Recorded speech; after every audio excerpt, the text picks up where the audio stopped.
Hi guys, I hope you're all okay and I hope you've had a lovely day.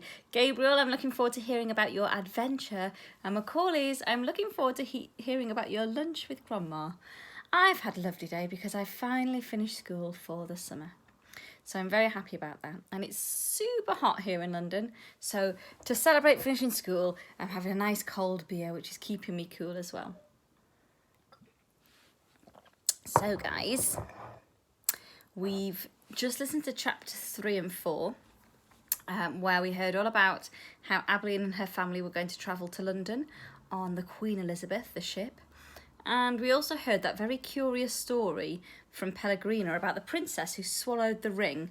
And she made a few references to Edward while she was reading. She kept looking at him, and at the end she leaned right close to him. She said, "You disappoint me."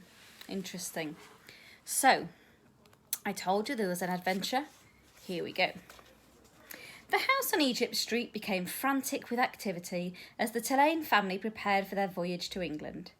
Edward possessed a small trunk, which is like a suitcase, his posh suitcase, and Abilene packed it for him, filling it with his finest suits and several of his best hats and 3 pairs of shoes, all so that he might cut a fine figure in London. Before she placed each outfit in the trunk, she displayed it to him. "Do you like this shirt with this suit?" she asked him. "Or would you like to wear your bowler hat? You look very handsome in it. Shall we pack it?" And then finally, on a bright Saturday morning in May, Edward and Abilene and Mr. and Mrs. Tulane were all on board the ship, standing at the railing. Pellegrina was at the dock. On her head she wore a floppy hat strung around with flowers. She stared at Edward. Her dark eyes glowed. "Goodbye," Abilene shouted to her grandmother. "I love you." The ship pulled away from the dock. Pellegrina waved to Abilene. "Goodbye, lady," she called. "Goodbye." Edward felt something damp in his eyes. Abilene's tears, he supposed. He wished that she would not hold him so tight. To be clutched so fiercely often resulted in wrinkled clothing. Finally, all the people on land, including Pellegrina, disappeared.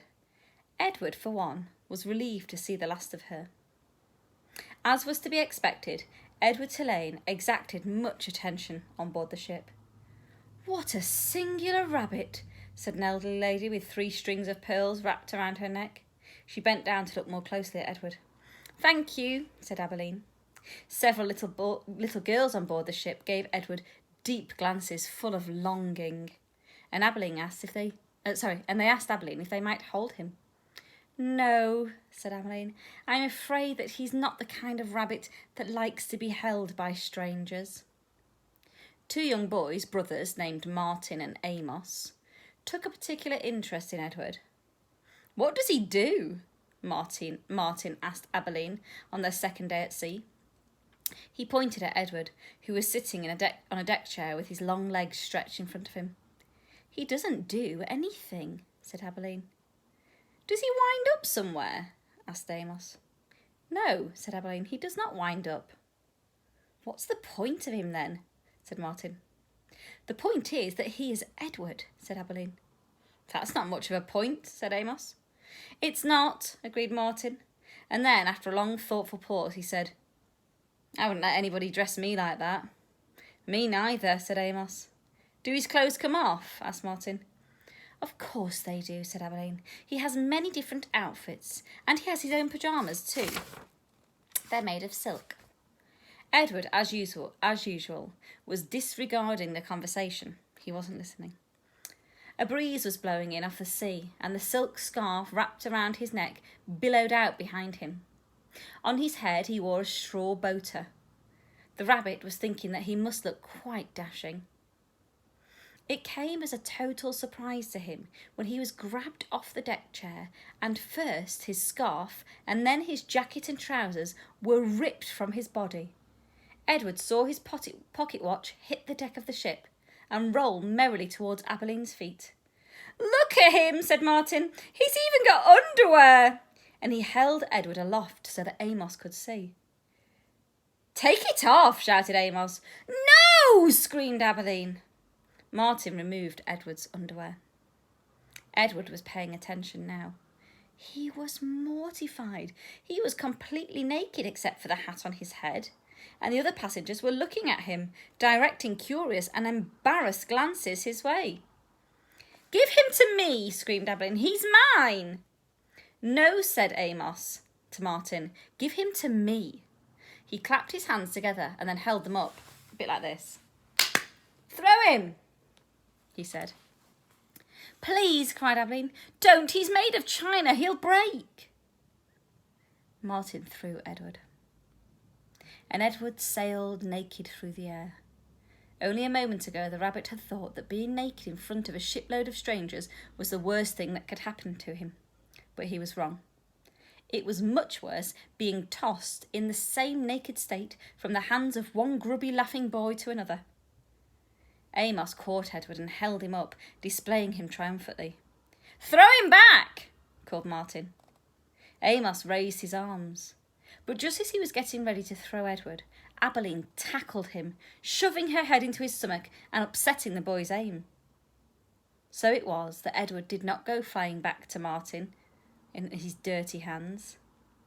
Instead, Edward Tulane went overboard. Oh dear. Chapter 6. How does a China rabbit die? Can a China rabbit drown? Is my hat still on my head? These are the questions that Edward asked himself as he went sailing out over the blue sea.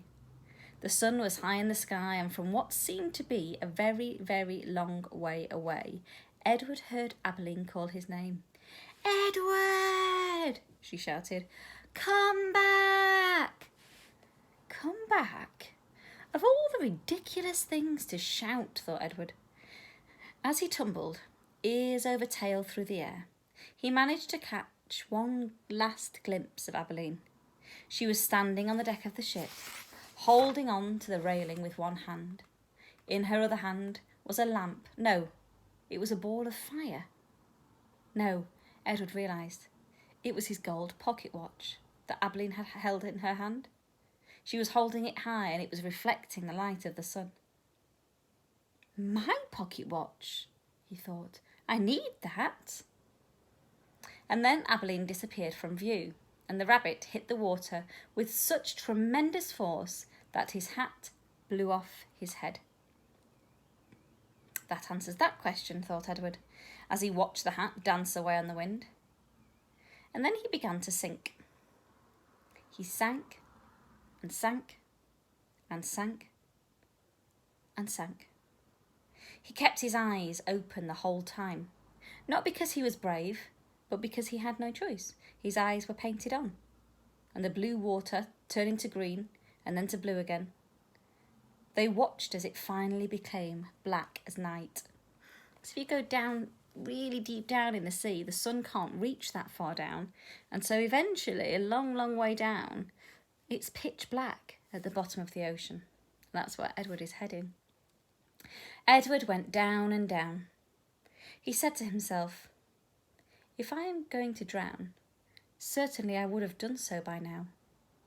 Far above him, the ocean liner with Abilene aboard it sailed blithely on, and the China rabbit landed finally on the ocean floor, face down, and there with his head in the muck, he experienced his first genuine and true emotion.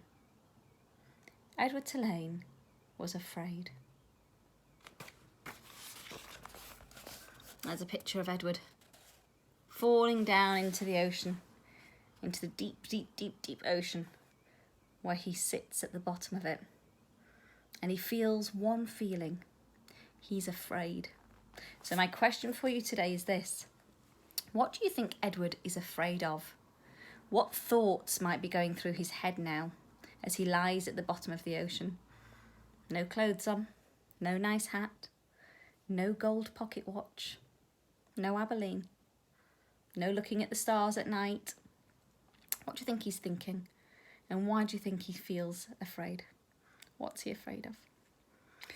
Well, guys, I hope you enjoyed that story, or that next part of the story, and we'll read a bit more tomorrow, shall we? I hope you're enjoying it. I love you lots. Bye.